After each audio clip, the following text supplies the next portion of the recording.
Desde el día en que te vi, me enamoré. A pesar de estar ligado a otra mujer, fue más fuerte nuestro amor que las cadenas que me ataban a una vida y a un hogar.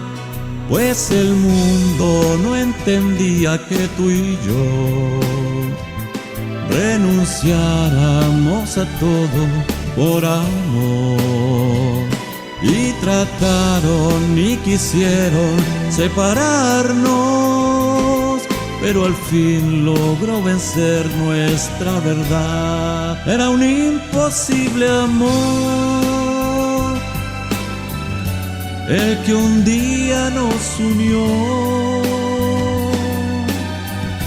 Era un sueño que al final se realizó.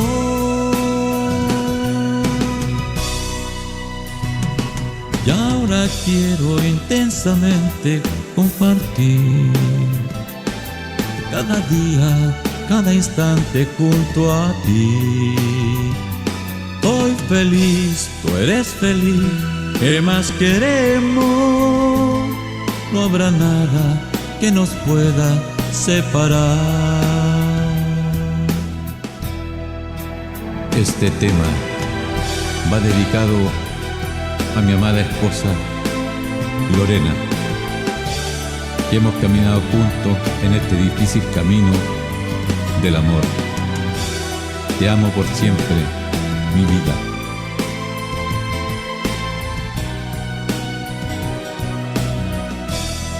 Era un imposible amor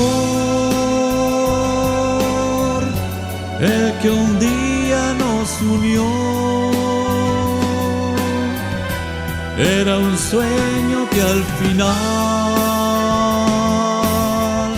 se realizó.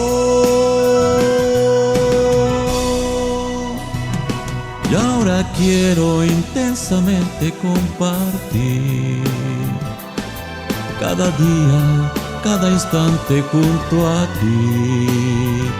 Soy feliz, tú eres feliz, ¿qué más queremos? No habrá nada que nos pueda separar.